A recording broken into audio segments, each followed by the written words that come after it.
Hello and welcome to another Powerhouse Leaders podcast. I'm your host, Stephana Johnson, and we have Therese Tiedemann joining us today.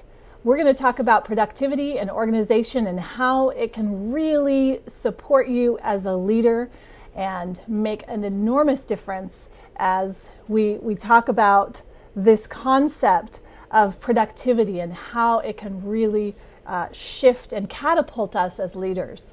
Welcome, Therese. I'm excited to have you here with us today. Hi, thank you. I'm very excited to be here. Yeah, so you're the Vice President of the Oregon NAPO, which is the National Association of Productivity and Organization Professionals. Is that correct? Yes, that's correct. And you have a background as an engineer, which I thought was really interesting. Because of this eclectic background, I wanted to have you on as a guest.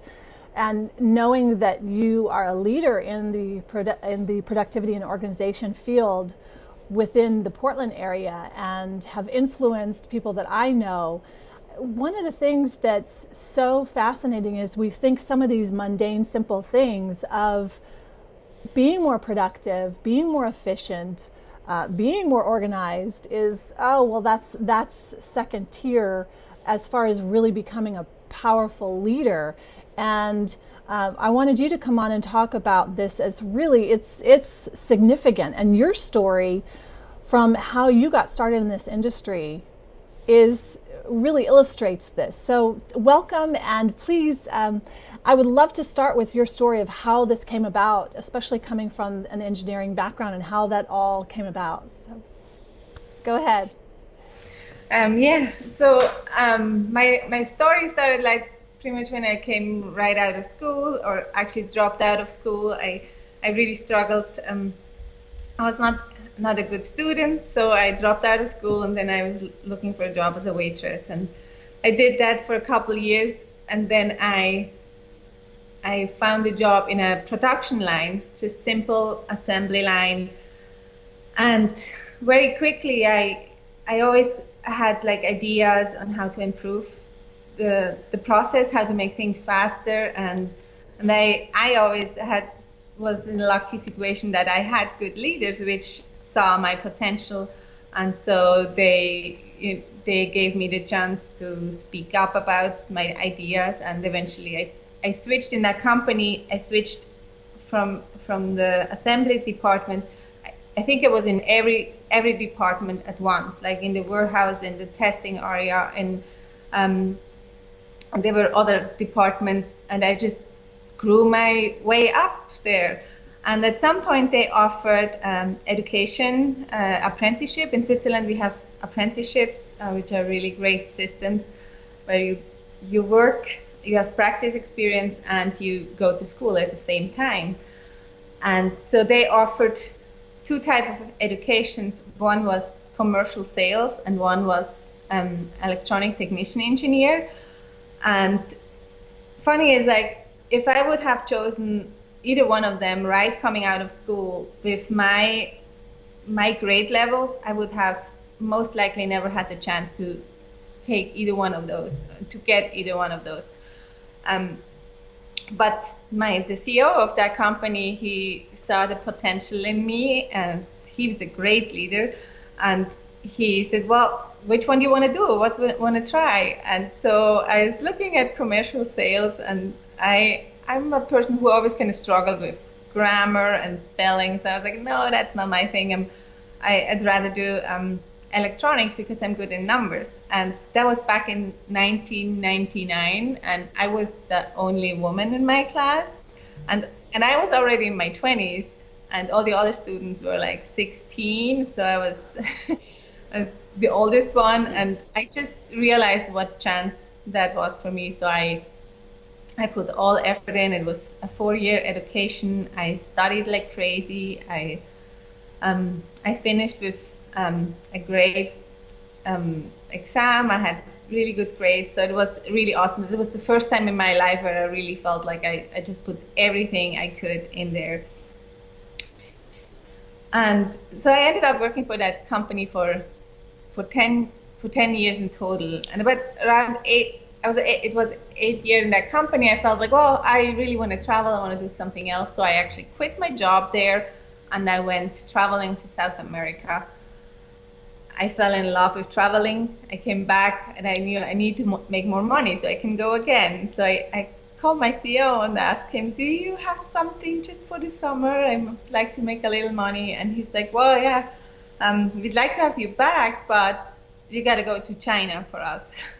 I was like, yeah, China, crazy. And so they hired me to go to China to set up a production line, to lead a team of Chinese workers on making surveys on hearing aid and hearing systems. So that was a very exciting step. My English was very broken back then, but kind of worked out well because the Chinese production workers' English was also very broken. So it ended up being really good. So I was there for 6 months, and then after that, I was like, okay, now I'm leaving again. I go travel again. But then my boss there, he offered me another opportunity to go to Vietnam and set up a whole factory together with my boss. So it was just me and the CEO there, which were there for 3 months to set up the building. So first I was involved with getting all the furnitures, all the tools, all the equipment, setting up the production itself. And then I trained over 100 employees in producing those hearing aids. So that was just an awesome, great opportunity I had there, and I learned so much through that. And I ended up meeting my husband there, which is from Tigard, Oregon. And it was funny back then. My company offered me another job in Chicago. And I was like, well, I don't really want to go to the United States. I thought it was too much of a culture shock coming from Asia and then working in the United States. And for some reason, I didn't want to do it. But then I met my husband and everything changed, and I ended up being in the United States anyway. But I didn't end up going back in the electronic industry because I became a mother. So I wanted to stay at home with my kids and raise them, but I also wanted to make a little pocket money and just to help out my husband. So I started working as a nanny. I had almost like a little bit like a daycare. I had 1 to 2 children with my own children. And I did that for about 6 years.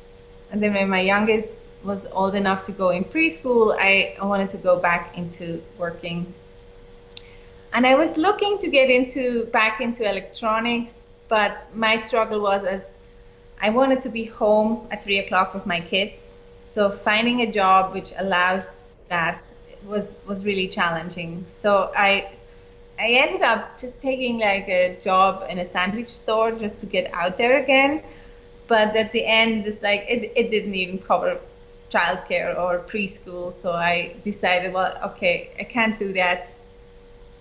And then I have some good friends and neighbors. It was springtime, and we decided to clean each other's houses and help each other. So we did that, and then in one house, I saw her, her junk drawer in the kitchen, and I asked her if I could organize this. And while doing that, I just realized this would be so fun to earn money with and make it a job. And even though it was just 4 years ago or 3 years ago, I didn't really realize that there's such a thing as professional organizers.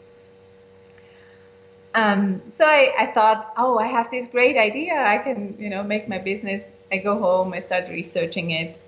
And then I found NAPO, and I learned that this is actually a thing. People make money with that. And how fun is that? And so I immediately joined NAPO National, and then NAPO, the chapter meeting, Oregon chapter. And from day one, it was just awesome to have like-minded people around me. And being very inspired, and they're very supportive and helping. So it was very easy to start my business because the support was great. I think I even called.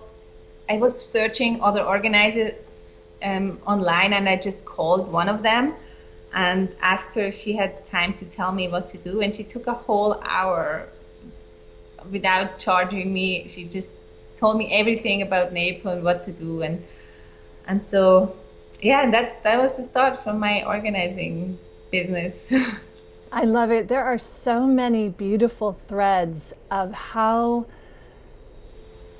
profound someone in a leadership role, like the people, the CEO at the company you were in when you were first starting out, that saw your potential, that supported you and fostered the strengths that you have, and then also believing in you and allowing for the things that were strong within you, fostering that, but then also just seeing potential, even just seeing that interweave with your joy of going and traveling. And then he saw and put that potential of, okay, well, you can start something in Asia. And I love hearing stories like that where a leader can have that vision and have confidence in another, where and really see that vision. That's huge. And then this is so beautiful that you're able to create and lead a life that you love, that you choose as a mom, and knowing what you want to do and seeing things move and evolve as they've evolved. And it's good for, I think, all of us to hear that and see,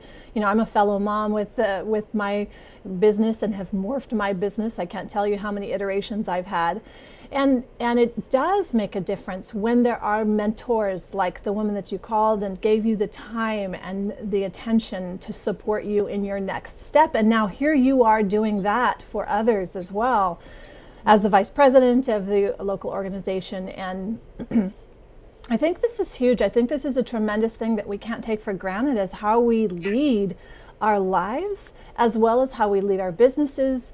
And that business could be a one-person business, or it could be, a country. So I think I think this is hopefully some good takeaways for people listening. I know I've gotten some great takeaways and reminders of seeing the potential in people around us and supporting that in a healthy, vibrant way. So let me ask you then, what are your guiding principles now that you've kind of seen, and if you have that bird's eye view now of having some momentum and being successful leading your business, what are your key guiding, maybe there's just one key principle that guides you, what would that be?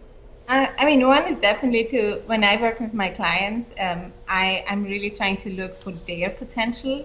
That's usually also like the best way for them to be successful and improve.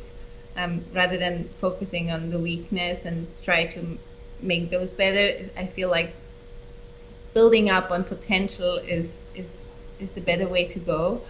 Another thing is when I first joined NAPO and I saw the people on the board and standing up in front and talking, and you have like that impression like, oh, they're born with that, they're just so confident, and you feel like, oh yeah, you could never be like that. But I kind of knew, based on all the books I read and our YouTube videos I watched, it's like, okay, you gotta get out there and you gotta face your fear to become better. And also when I talked to those people who did that, they were assuring me, I'm like super nervous doing that all the time. I might seem confident, but I'm actually not. And so when they were looking for a vice president, I was like, well, this is the perfect opportunity for me to get out there and stand in front of people and talk to them, because I'm literally dying just of the idea of talking in front of people. So, and that's why I did it. I just tried pushing myself, and I started doing that, and it's awesome. I love it, being on that board and learning about other board positions and just becoming more confident with every time. And now new organizers who come there who say the same thing to me. I know what they're feeling when they are looking at me. They think I'm like confident, and I'm not. And I just know exactly what they are going through because I've been there 3 years ago. Yeah, it sounds like the whole process that you've been through, you're now able to actually take that and support others. And that's really what a leader can do. I mean, it's Yeah, and everyone, usually people like talking about what what they learned, what they're good at, and that for me is the same. Whenever I see someone else, oh, I want to do that, I want to start an organizing business, I get so excited. I'm like, oh yeah, you got to do this, do that, and I just, because it was so fun and brought so much joy to me, that journey, that I just feel like I want to share that, and yeah, and have all those tips for them how to do it. I just went through it myself. Yeah, that's beautiful. That's that natural empathy and leading from a place of authenticity and wanting and truly pulling the potential out of people because you see and yeah, I love that. I love that kind of leadership. I love that kind of way of not stifling another person by controlling them or telling them or dictating to them, but instead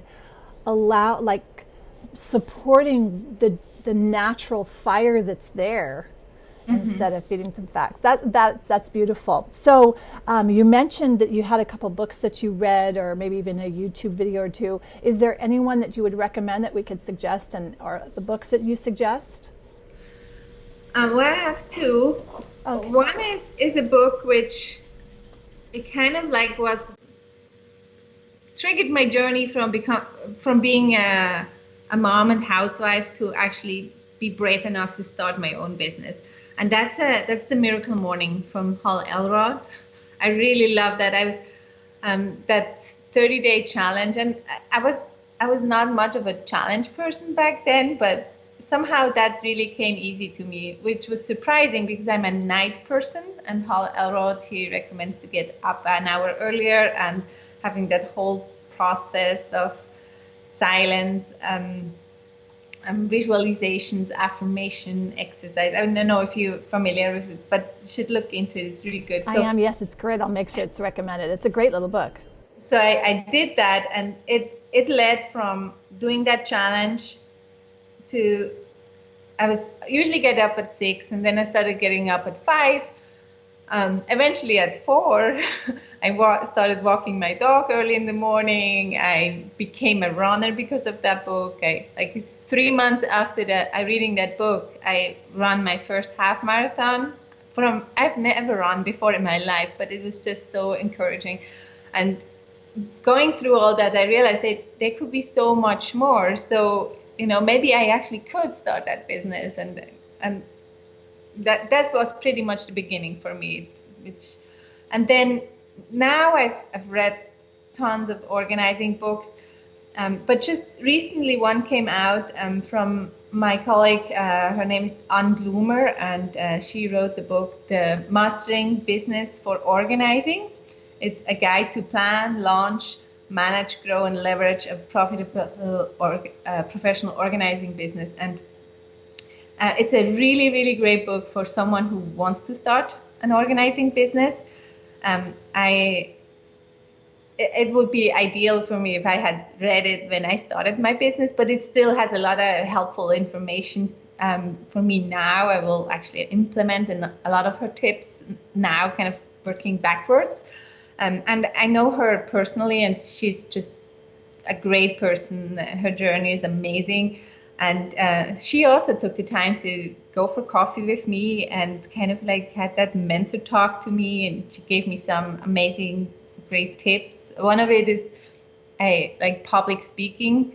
She told me, like, if you want to start public speaking and you're procrastinate all the time, maybe you should just put it out there, like make an ad on Instagram, just write it out, put a date, that's when it's going to happen. And then you kind of like pressure yourself into doing it. I thought that was an amazing, great advice. And so, yeah, I highly recommend her book for anybody who wants to start out. Fantastic. Thank you. Those are both great recommendations.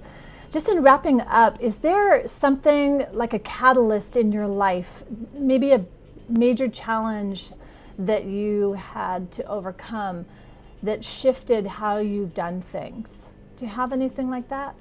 Well, one thing is I kind of grew up as a chronically disorganized person.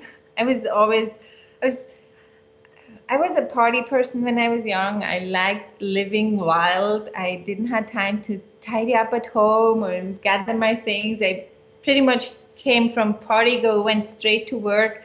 And so I had a very chaotic life. And then when I had my kids, it became even more challenging for me to just stay on top of things. There's schoolwork and turning in paper and time and doctor appointments.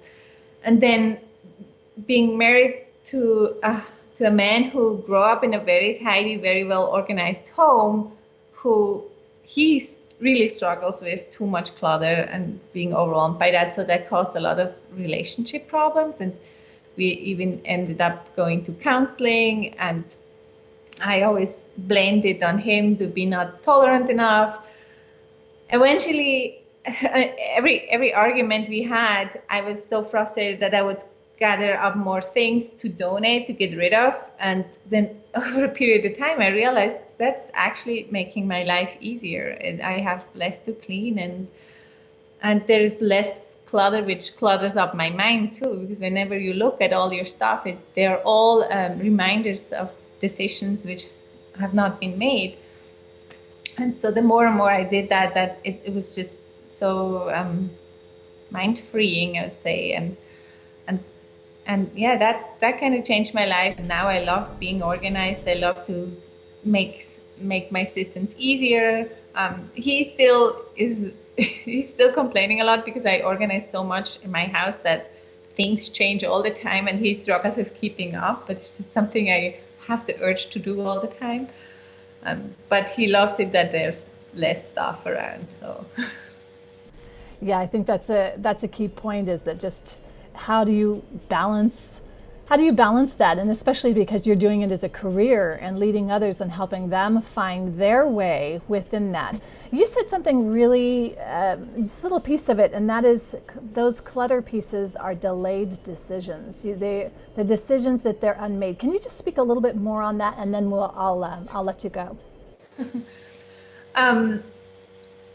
For example, I have like a pile of puzzles on my shelf over there, stacking, and so I mean that I'm not sure if I should keep them right now. If the kids are going to do it, they're kind of like, I have them for a long time, and basically I just need to make a decision. Am I going to find a spot where to finally put them, and so they get a home, or will I just get rid of them and donate them? It's like I mean, there's always, when there's stuff around you, it's usually you gotta either do something with it, or you gotta file it, or find a home for it. Can I ask you, do you think that things like stuff is similar to people? Do you think we need to unclutter? Like, for example, with leaders and for employees or people that are in our businesses or in our lives, do you think that would apply to people as well? Or do you think, I'm just curious you mean, like, on that. Uncluttering people? Yeah. Oh yes, absolutely. We need to unclutter people. I mean, I've uncluttered a lot of people in my life, especially people which I feel like they pull me down. They're not good for me. I like to surround myself with people which are leaders, because I don't know in which book that was or who said that, but you should surround yourself with the 5 people you want to be like. And I've done that. The people around me, they inspire me, and they're like-minded. I want to be like them. And I think that's very important. If there's people who drain you, who are stuck and don't want to move forward, declutter them. It's definitely. Well, I happen to agree, and I'm glad to hear you say that. So I will give you back your time. Thank you so much. This has been insightful, and I really appreciate your time. I'll let you get back to it. I'll have you just go ahead and say where people can find out more about you. Okay. My business is Tidy Solutions for an Organized Life. My website is tidysolutionspdx.com. You can find me on Instagram, Tidy Solutions PDX. I'm on LinkedIn, and Twitter not that much, and Facebook page as well too. Thank you so much. I'm grateful for your time, and you've certainly inspired me to do some decluttering and to get some tidying going on. I think we can all benefit and be better leaders, leading our own lives as well as our own businesses. Have a wonderful rest of the day. Thanks for listening and watching Powerhouse Leaders Podcast. Thank you.